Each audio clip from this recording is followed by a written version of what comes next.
بسم اللہ الرحمن الرحیم اللہم صلی علی محمد وعلی آل محمد کما صلیت علی ابراہیم وعلی آل ابراہیم انک حمید مجید اللہم بارک علی محمد وعلی آل محمد کما بارکت علی ابراہیم وعلی آل ابراہیم انک حمید مجید۔ دوستو، سب سے پہلے ہمارے چینل کو سبسکرائب کرو اور بیل آئیکن پر کلک کرو تاکہ ہماری ویڈیوز آپ کو بر وقت ملتی رہیں۔ سیدنا عمر فاروق رضی اللہ تعالی عنہ کا قبول اسلام۔ حضرت عمر رضی اللہ عنہ کا 27واں سال تھا، یعنی آپ کی عمر 27 سال تھی کہ آفتاب رسالت طلوع ہوا، یعنی رسول اللہ صلی اللہ علیہ وسلم مبعوث ہوئے۔ حضرت عمر رضی اللہ عنہ کے گھرانے میں زید کی وجہ سے توحید کی آواز نامانوس نہیں رہی تھی، چنانچہ سب سے پہلے زید کے بیٹے سعید رضی اللہ عنہ اسلام لائے۔ حضرت سعید کا نکاح حضرت عمر رضی اللہ تعالی عنہ کی بہن فاطمہ رضی اللہ عنہ سے ہوا تھا۔ اس تعلق سے فاطمہ بھی مسلمان ہو گئی تھی۔ اسی خاندان میں ایک معزز شخص نعیم بن عبداللہ رضی اللہ عنہ نے اسلام قبول کر لیا تھا، لیکن حضرت عمر رضی اللہ تعالی عنہ ابھی تک اسلام سے بیگانے تھے۔ ان کے کانوں میں جب یہ صدا پہنچی تو سخت برہم ہوئے، یہاں تک کہ قبیلے میں جو لوگ اسلام لا چکے تھے ان کے دشمن بن گئے۔ لبینہ رضی اللہ تعالیٰ عنہ ان کے خاندان کی کنیز تھی جس نے اسلام قبول کر لیا تھا۔ اس کو بے تحاشا مارتے تھک جاتے تو کہتے کہ دم لے لو تو پھر ماروں گا۔ وہ نہایت استقلال سے جواب دیتی کہ اگر تم اسلام نہ لاؤ گے تو خدا اس کا انتقام لے گا۔ لبینہ رضی اللہ تعالیٰ عنہ کے سوا جس پر قابو چلتا زد و کوب سے دریغ نہ کرتے تھے۔ اس طرح حضرت زنیرہ رضی اللہ تعالیٰ عنہ حضرت عمر کے گھرانے کی کنیز تھی اور اسی وجہ سے حضرت عمر کو جی کھول کر ستاتے، اسی وجہ سے یعنی کہ اسلام قبول کرنے کی وجہ سے حضرت عمر ان کو جی کھول کر ستاتے تھے۔ جب ان کے چچا زاد بھائی سعید بن زید اسلام لائے تو حضرت عمر نے ان کو رسیوں سے باندھ دیا، لیکن اسلام کا نشہ ایسا تھا کہ جس کو چڑھ جاتا اترتا نہ تھا۔ چنانچہ قریش کے سربراہ اشخاص میں ابو جہل حضرت عمر اسلام اور حضور صلی اللہ علیہ وسلم کی دشمنی میں سب سے زیادہ سرگرم تھے، اس لیے دوسرے حربے ان پر کامیاب نہ ہوئے تو رسول اللہ صلی اللہ علیہ وسلم نے ان سب سے کارگر حربے کو ان کے مقابلے میں استعمال کیا جس کی وار کی کوئی روک نہ ہو سکتی تھی۔ اس لیے رسول اللہ صلی اللہ علیہ وسلم نے خصوصیت کے ساتھ انہی دونوں کے لیے اسلام کی دعا فرمائی۔ رسول اللہ صلی اللہ علیہ وسلم نے فرمایا کہ اللہ عمر بن خطاب یا عمر بن ہشام کے ذریعے اسلام کو عزت دے، مگر یہ دولت تو رب تعالیٰ نے حضرت عمر کی قسمت میں لکھ دی تھی، ابو جہل کے حصے میں کیوں کر آتی؟ اس دعائے مستجاب کا اثر یہ ہوا کہ کچھ دنوں کے بعد اسلام کا سب سے بڑا دشمن اس کا سب سے بڑا دوست اور سب سے بڑا جانسار بن گیا، یعنی حضرت عمر رضی اللہ تعالی عنہ کا دامن دولت ایمان سے بھر گیا۔ ذالک فضل اللہ یؤتیہ من یشاء۔ تاریخ و سیر کی کتابوں میں حضرت عمر رضی اللہ تعالیٰ کی تفصیلات اسلام میں اختلاف ہے۔ ایک مشہور واقعہ جس کو عام طور پر ارباب سیر لکھتے ہیں یہ ہے کہ حضرت عمر اپنے انتہائی سختیوں کے باوجود ایک شخص کو بھی اسلام سے بدل نہ کر سکے تو آخرکار مجبور ہو کر نعوذ باللہ خود رسول اللہ صلی اللہ علیہ وسلم کے قتل کے ارادہ کے لیے نکلے اور تلوار کمر سے لگے سیدھے رسول اللہ صلی اللہ علیہ وسلم کی طرف چلے۔ راہ میں اتفاقاً نعیم بن عبداللہ مل گئے، ان کے تیور دیکھ کر پوچھا خیر تو ہے؟ بولے محمد کا فیصلہ کرنے جاتا ہوں۔ انہوں نے کہا کہ پہلے اپنے گھر کی تو خبر لو، خود تمہاری بہن اور بہنوئی اسلام لا چکے ہیں۔ فوراً پلٹے اور بہن کے یہاں پہنچے، وہ قرآن پڑھ رہی تھی، ان کی آہٹ پا کر چپ ہو گئی اور قرآن کے اجزاء چھپا لیے، لیکن آواز ان کے کانوں میں پڑ چکی تھی۔ بہن سے پوچھا کہ یہ کیسی آواز تھی؟ بولی کچھ نہیں۔ انہوں نے کہا میں سن چکا ہوں تم دونوں مرتد ہو گئے ہو۔ یہ کہہ کر بہنوئی سے دست و گریباں ہو گئے۔ جب ان کی بہن بچانے کو آئیں تو ان کی بھی خبر لی، یہاں تک کہ ان کا جسم لہو لہان ہو گیا، لیکن اسلام کی محبت پر ان کا کچھ اثر نہ ہوا۔ بولی عمر جو بن آئے کر لو، لیکن اسلام اب دل سے نہیں نکل سکتا۔ ان الفاظ نے حضرت عمر رضی اللہ تعالیٰ کے دل پر خاص اثر کیا۔ بہن کی طرف محبت کی نگاہ سے دیکھا، ان کے جسم سے خون جاری تھا، اسے دیکھ کر اور بھی رقت طاری ہوگی۔ فرمایا تم لوگ جو پڑھ رہے ہو مجھے بھی سناؤ۔ فاطمہ رضی اللہ عنہا نے کہا کہ فاطمہ رضی اللہ عنہا نے قرآن کے اجزاء سامنے لا کر رکھ دی اور اٹھا کر دیکھا تو یہ سورت تھی، یسبح للہ ما فی السماوات والارض وہو العزیز الحکیم۔ زمین و آسمان میں جو کچھ ہے سب خدا کی تسبیح پڑھتا ہے، وہ غالب اور حکمت والا ہے۔ ایک ایک لفظ پر جو ان کا دل مروب ہوتا جاتا تھا، یہاں تک کہ جب اس آیت پر پہنچے آمنوا باللہ ورسولہ، یعنی خدا اور اس کے رسول پر ایمان لاؤ، تو بے اختیار پکار اٹھے، اشہد ان لا الہ الا اللہ واشہد ان محمد رسول اللہ۔ یہ وہ زمانہ تھا جب رسول اللہ صلی اللہ علیہ وسلم ارقم کے مقام پر جو کوہ صفا کے نیچے واقع تھا پناہ گزین تھے۔ حضرت عمر نے آستانہ مبارک پہنچ کر دستک کی، چونکہ شمشیر بکف تھے۔ صحابہ اکرام کو تردد ہوا، لیکن حضرت حمزہ رضی اللہ تعالیٰ عنہ جو رسول اللہ صلی اللہ علیہ وسلم کے چچا تھے کہنے لگے کہ آنے دو، مخلصانہ آیا ہے تو بہتر ہے، ورنہ اسی کی تلوار سے اس کا سر قلم کر دوں گا۔ حضرت عمر نے اندر قدم رکھا تو رسول اللہ صلی اللہ علیہ وسلم خود آگے بڑھے اور ان کا دامن پکڑ کر فرمایا کہ کیوں عمر، کس ارادے سے آئے ہو؟ نبوت کی پرجلال آواز نے ان کو کپکپا دیا۔ نہایت خضوع کے ساتھ عرض کیا کہ ایمان لانے کے لیے۔ رسول اللہ صلی اللہ علیہ وسلم نے بے ساختہ اللہ اکبر کا نعرہ اس زور سے مارا کہ تمام پہاڑیاں گونج گئیں۔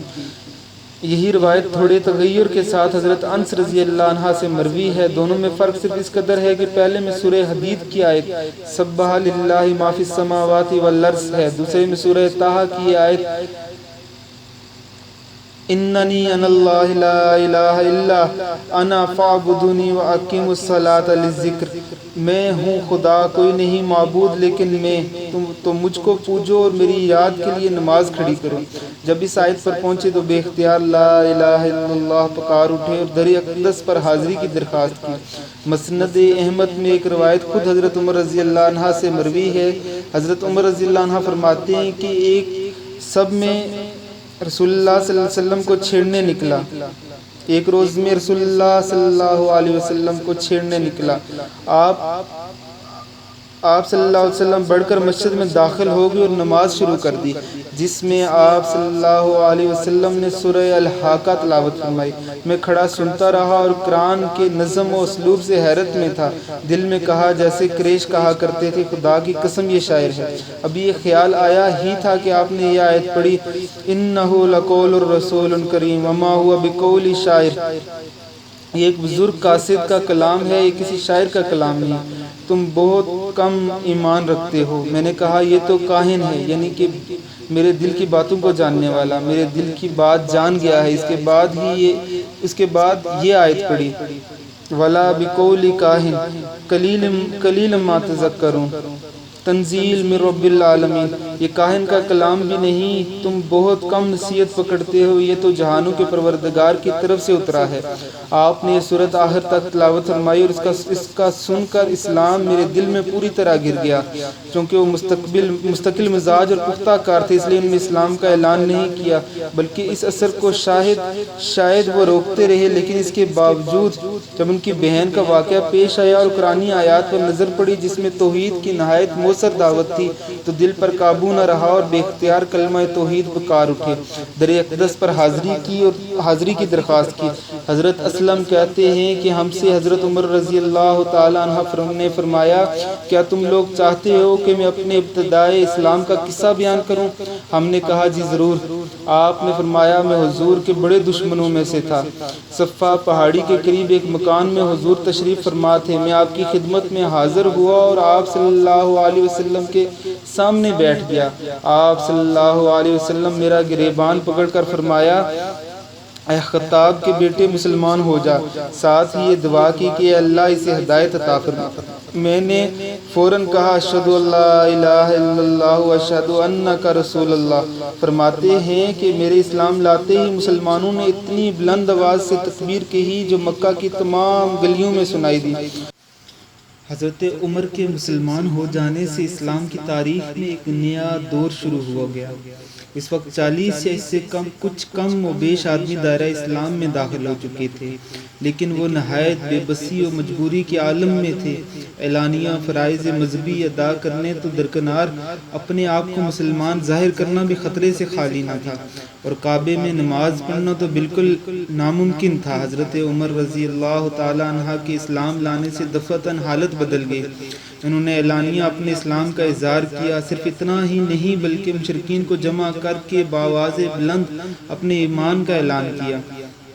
مشرکین نہایت غصے ہوئے، لیکن عاص بن وائل نے جو رشتے میں حضرت عمر کے ماموں تھے ان کو اپنی پناہ میں لے لیا۔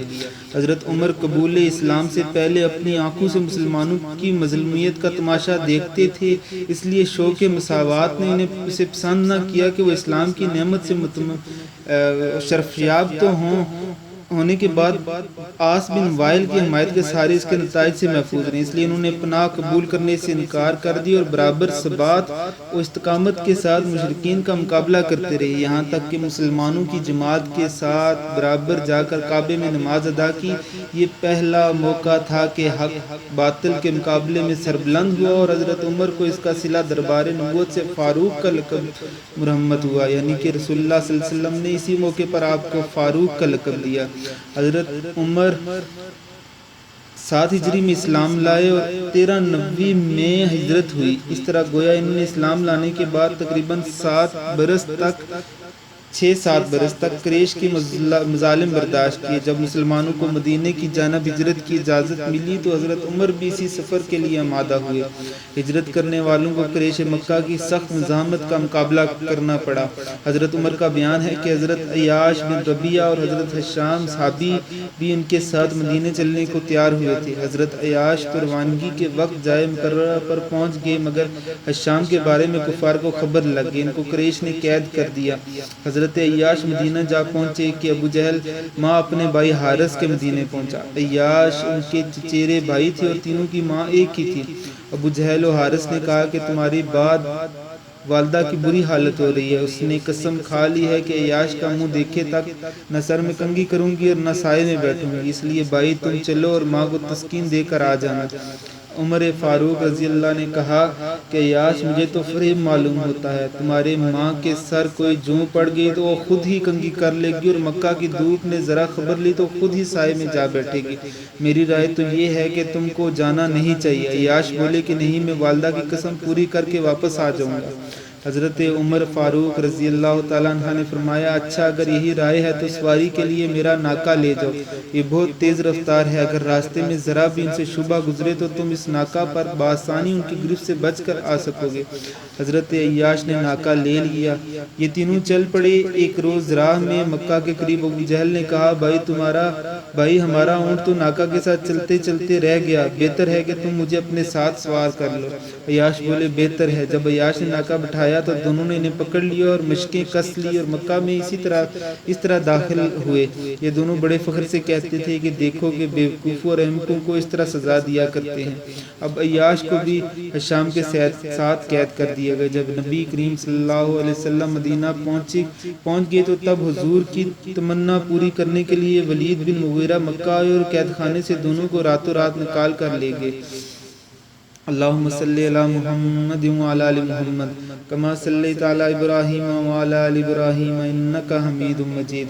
اللہم بارک علی محمد وعلی آل محمد کما بارکت علی ابراہیم وعلی آل ابراہیم انک حمید مجید۔